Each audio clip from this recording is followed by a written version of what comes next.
여기 성 안에 들어왔어요. 한국인들이 많이 있네요. 역시 베르사유는 한국인들이 좋아하는 관광 명소인 것 같아요. 여기가 입구이고요. 이렇게 쭉 들어가서 한번 관람해볼게요. 관람을 시작하기 전에 기념품 사는 곳이 있는데 여기 기념품이 굉장히 괜찮더라고요. 파리에서 조금만 남쪽으로 가면은 가까운 파리 외곽에 베르사유 궁전이 위치하고 있는데요. 절대 권력의 상징인 루이 14세 왕이 지은 어마어마하게 화려한 궁전으로 아주 유명한 곳이죠.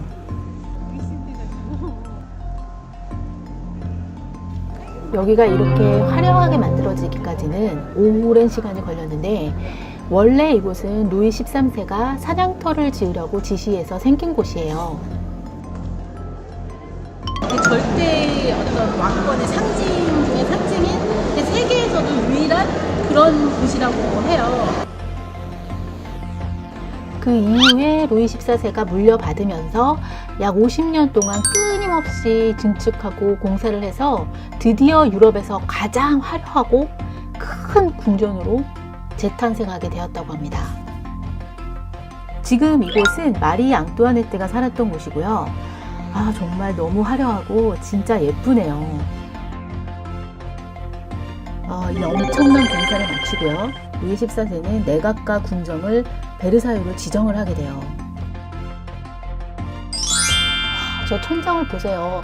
이 천장의 못 하나까지도 모두 장식을 할 정도로 화려하게 이렇게 호화롭게 지은 궁전입니다. 정말 너무 멋지죠? 요거 잠깐 감상하시라고 잠깐 멈췄어요. 이 당시에 최고의 화가들로만 구성돼서 이렇게 천장에 그림을 그렸다고 합니다. 그리고 방마다 이렇게 창문이 있는데 아래 베르사유 정원이 너무너무 예쁘게 보이네요. 짐은 곧 국가다 라고 말했던 이 베르사유 궁전을 만든 루이 14세의 이야기를 잠깐 하자면요. 루이 14세의 아버지인 루이 13세가 갑자기 사망을 하고 나서요. 루이 14세가 왕권을 물려받게 되는 나이는 고작 5살이었어요.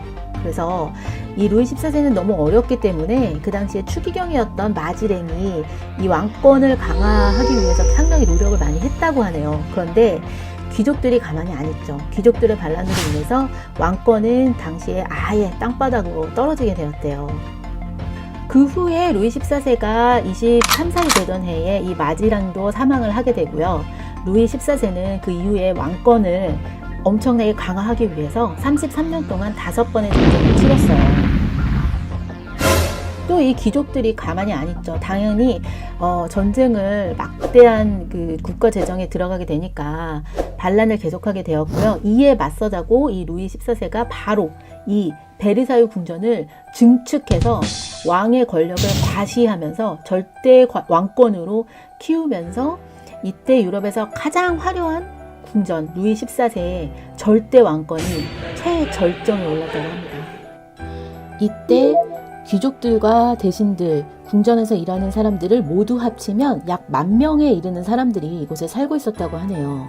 이 루이 14세는 이곳에서 화려한 파티를 열면서 귀족들에게 본인이 만든 이곳에서의 질서와 에티켓을 강요하면서 귀족들을 통제할 수 있었던 거예요. 정말 대단한 정치로 절대 왕국을 이루었던 것 같아요. 이곳은 그 유명한 거울의 방인데요. 거울의 방에는 17개의 창문과 17개의 거울로 완전히 이렇게 둘러싸여져 있는 바로크 양식의 대표적인 인테리어예요. 이 시절에는 거울이 엄청 비쌌다고 하는데요. 이렇게까지 장식을 해줄 정도면은 진짜 어마어마한 돈을 들여서 이렇게 만들었다는 거고요. 그만큼 루이 14세는 자신이 건재하고 이 정도로 대단하다라는 것을 과시함으로써 왕권을 늘리기 위해서 어떤 장치로 이것을 이용을 하였대요. 이 구조는 빛을 쭉 빨아들여서 더더욱 이렇게 빛나게 하는 인테리어로 스스로 태영왕이다 라는 것을 보여주고자 하는 루이 14세 왕의 어떤 계산적이고 치밀한 정치적 전략이라고 볼 수 있다고도 해요. 지금 이 방은 나폴레옹과 관련된 방인데요. 저기 보시면은 나폴레옹의 그 유명한 대관식 그림이 있어요. 이 그림은 나폴레옹의 아주 정치적인 내용을 담고 있는데요. 나폴레옹이 왕관을 높이 들어서 왕비인 조세핀에게 전달해 주는 것과 같은 그런 모습을 하고 있지만은 사실은 나폴레옹에게 왕관을 주는 것이 탐탁지 않았던 교황에게서 자신이 직접 그 왕관을 받아서 씀으로써 나는 다른 왕과 다르다. 국민이 원해서 왕이 되는 것이다. 라는 그런 모습을 보여주려는 명분을 정치적으로 나타낸 그림이래요.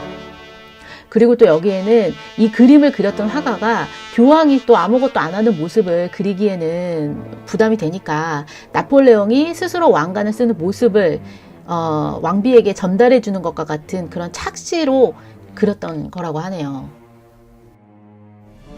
마지막으로 이곳은 전쟁의 방이고요. 나폴레옹을 비롯해서 프랑스의 영광스러운 장면을 재현해 놓은 곳이에요. 이것으로 인해서 프랑스 국민들의 애국심을 다시 불러일으키게 하려는 목적으로 만든 방이라고 하네요. 정원에 도착했어요. 그래서 지금 오늘 날씨가 너무 좋아가지고 정말 예쁠 것 같아요. 우리 한번 같이 가봅시다. 관광객들로 가득 차 있던 궁전을 나와서 베르사유 정원으로 왔어요. 사실 베르사유의 묘미는 이 정원이에요.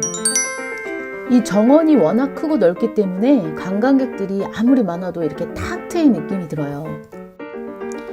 지금 4월달이고요. 정말 날씨도 좋고 이 정원을 거닐기 딱 좋은 날씨였어요. 이곳에서 한가롭게 이렇게 여유롭게 그냥 그대로 걷는 것도 좋지만은 여기가 워낙 넓기 때문에 관람차가 여기 있거든요. 관람차를 타고 다니시면은 정원을 모두 이렇게 다 둘러보실 수 있으실 거예요.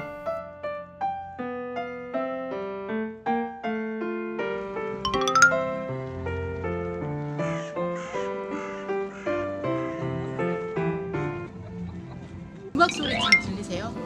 뭔가 옛날에 이렇게 뭐 이런 왕의 어떤 왕이랑 그리고 마리 앙뚜아네트와 뭐 루이 16세 이런 뭐 왕족들이 이렇게 막 즐기면서 여기 파티하고 막 여기 돌아다니면서 막 놀고 깔깔거리고 그런 게 들리는 것 같아요. 좀 약간 그런 분위기인데 분위기 좋네요. 정원에는 대운하가 있는데요. 당시에 사람들이 식수하고 선상의 파티를 즐기기 위해서 만들어진 곳이래요. 지금도 이곳에서 조각배를 타실 수가 있거든요. 한번 경험해 보시는 것도 좋을 것 같아요. 그리고 이쪽에 레스토랑도 있고 간단하게 뭐 드실 수 있는 매점도 있어요. 사실 저는 이 베르사유 궁전하면 가장 먼저 떠오르는 게 어릴 때 봤던 만화 베르사유 장미라고 있어요. 그게 생각이 나는데요.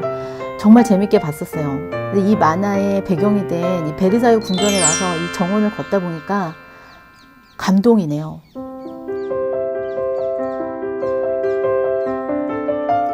사실 오늘은 분수쇼가 없어가지고요. 그게 너무 많이 아쉬워요. 못 보여드려서. 그리고 여기 너무 넓다 보니까 마리 앙뚜아네트가 지냈던 성도 못 가봤네요. 그래서 이렇게 베르사유 궁전 투로 해서 7월 달에 이곳의 정원에서 크게 불꽃놀이를 하거든요. 그때 다시 한번 와서 못 다본 베르사유 궁전을 구석구석 또 다시 보여드릴 것을 약속드립니다. 기대해주세요.